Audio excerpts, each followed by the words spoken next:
Assalamualaikum warahmatullahi wabarakatuh. Salam Panji. Kita berjumpa lagi di channel TV Panji dalam serial Memahami Budaya Panji. Kali ini saya akan cerita tentang cerita Panji dalam wayang beber. Ya, wayang beber itu ada dua. Wayang beber itu kesenian asli Mojopahit yang sudah langka dan wayang kuno yang masih tersisa di Pacitan dan Wonosari, Gunung Kidul. Dinamakan wayang beber karena wayangnya itu berupa lukisan, ya, yang dibentangkan atau dibeber, kemudian dalang menceritakan lukisan itu dari balik gambar. Tetapi yang di Wonosari Gunung Kidul, itu tadi yang di Pacitan ya, di Wonosari Gunung Kidul, dalang menceritakan dari depan gambar. Bedanya yang kedua, wayang beber Pacitan itu menceritakan kisah yang namanya Joko Kembang Kuning. Sedangkan wayang beber Wonosari Gunung Kidul menceritakan kisah yang berjudul Remeng Mangun Joyo. Saya akan cerita secara singkat tentang lakon Joko Kembang Kuning.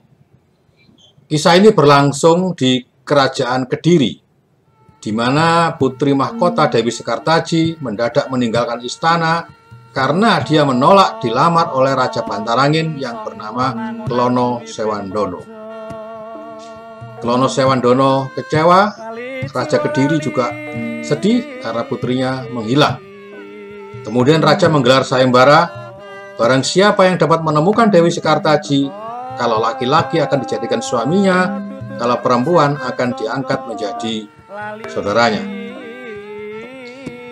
Tersebutlah seorang pemuda bernama Joko Kembang Kuning, yaitu anak angkat dari Demang Kuning yang berminat mengikuti sayembara tersebut. Joko Kembang Kuning kemudian menyamar menjadi seorang pengamen barang terbang di pasar, karena biasanya di pasar banyak didatangi oleh perempuan. Seperti dugaannya, kemudian Dewi Sekartaji muncul menonton pertunjukan itu. Joko Kembang Kuning kemudian segera mengabarkan kepada Raja Kediri bahwa dia sudah berhasil menemukan Dewi Sekartaji. Akhirnya, sesuai dengan janjinya, Joko Kembang Kuning dinikahkan dengan Dewi Sekartaji. Tetapi keputusan ini ditentang oleh Klono Sewandono karena dia sudah menunggu munculnya Dewi Sekartaji. Raja Kediri bingung bagaimana, apakah dia akan menepati janjinya kepada Klono Sewandono yang sudah melamar, ataukah menepati janjinya bahwa dia akan menikahkan laki-laki yang menjadi pemenang sayembara. Akhirnya Raja Kediri meminta Joko Kembang Kuning berperang melawan Klono Sewandono, yang akhirnya Klono Sewandono berhasil dikalahkan. Sehingga Raja Kediri terlepas dari dilema ini, dan secara singkat Joko Kembang Kuning kemudian membuka jati dirinya bahwa sesungguhnya dia adalah Raden Panji Asmoro Bangun. Ya, kemudian saya akan cerita wayang beber satunya, yaitu dari Wonosari Gunung Kidul. Nah, kalau wayang beber Pacitan tadi mengisahkan kerajaan di Kediri, yang ini settingnya di Keraton Jenggala. Dikisahkan Raden Panji Asmoro Bangun itu sedang berbulan madu dengan istrinya, Dewi Candragirana. Kemudian iseng-iseng Raden Panji menanyakan kepada Dewi Candragirana, "Seperti apakah cintamu padaku?" Kemudian Candragirana mengatakan, "Cintaku adalah seujung kuku." Jawaban ini ternyata sangat mengejutkan Panji. Mengapa cintanya hanya diibaratkan seperti seujung kuku? Kemudian Candragirana menerangkan bahwa cintanya tidak pernah padam dan tidak pernah habis, sebagaimana ujung kuku yang meskipun dipotong berkali-kali akan terus tumbuh sepanjang masa. Jawaban tersebut membuat Raden Panji malu bahwa dia ternyata kalah dalam pengetahuan filsafatnya. Saat itulah dia memutuskan ingin bertapa untuk memperoleh filsafat hidup yang setara dengan istrinya. Keesokan harinya, Raden Panji meninggalkan istrinya tanpa pamit, meninggalkan keraton Jenggala, dan tidak menghiraukan nasihat kedua abdinya agar jangan meninggalkan istrinya. Kemudian dia bertapa, dan sebagai pertapa itulah dia mengganti namanya menjadi Remeng Mangun Joyo. Sementara itu Dewi Candrakirana kesal, ya, kenapa tiba-tiba suaminya menghilang. Lantas dia pulang ke Kediri dan mencari cara bagaimana Raden Panji datang ke Kediri dan menjemputnya. Dia ingin menguji kesungguhan hati sekaligus kesaktiannya dari suaminya itu. Dewi Candrakirana lantas memohon kepada ayahnya untuk menggelar sayembara meniti titian tali rotan. Barang siapa yang berhasil melewati jembatan atau titian itu akan mendapatkan istri Candrakirana.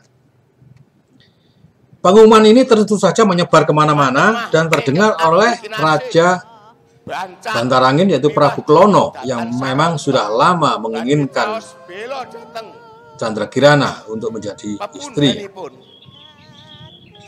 Didorong keinginan kuat agar muncul sebagai pemenang, maka Prabu Klono meminta bantuan Brahmana Sakti bernama Resi Puyang Ageng untuk membunuh Raden Panji manakala sewaktu-waktu satria itu muncul. Dia juga minta bantuan patihnya yang sakti, yaitu Gajah Guritno, bahkan mencari bantuan lagi dari makhluk gaib bernama Wewe Putih agar dapat merebut Dewi Candrakirana.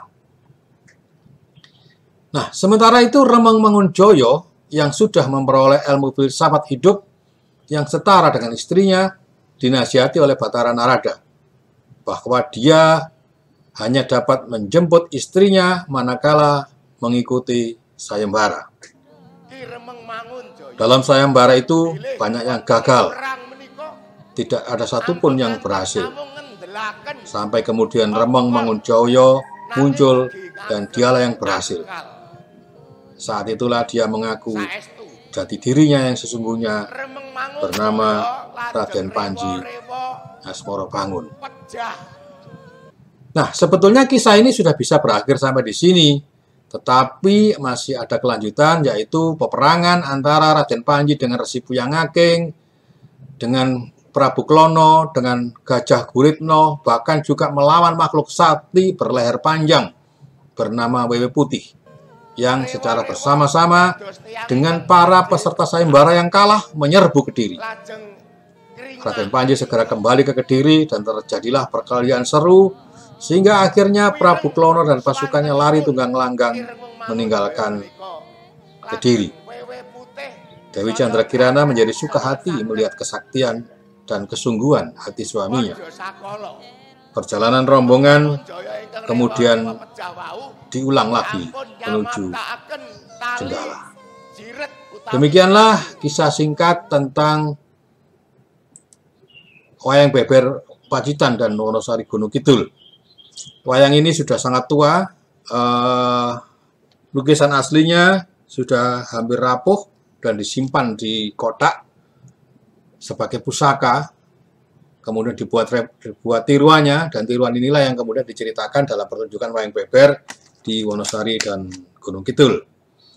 Dalam perkembangannya, wayang beber ini digunakan oleh anak-anak muda untuk membuat lakon-lakon baru tentang lingkungan hidup, tentang keadaan sehari-hari, tentang kritik sosial, tentang pesan-pesan edukasi, dan hal-hal apapun. Dan ini berkembang pesat di Mojokerto. di mana anak-anak SD, SMP, SMA, dan kelompok sanggar itu sekarang sudah mampu memainkan wayang beber. Bahkan wayang beber itu ditanggap di hajatan-hajatan penduduk, perkawinan, dan sebagainya. Demikianlah paparan tentang cerita Panji dalam wayang beber. Kita ketemu lagi dalam serial Memahami Budaya Panji yang berikutnya. Assalamualaikum warahmatullahi wabarakatuh. Salam Panji.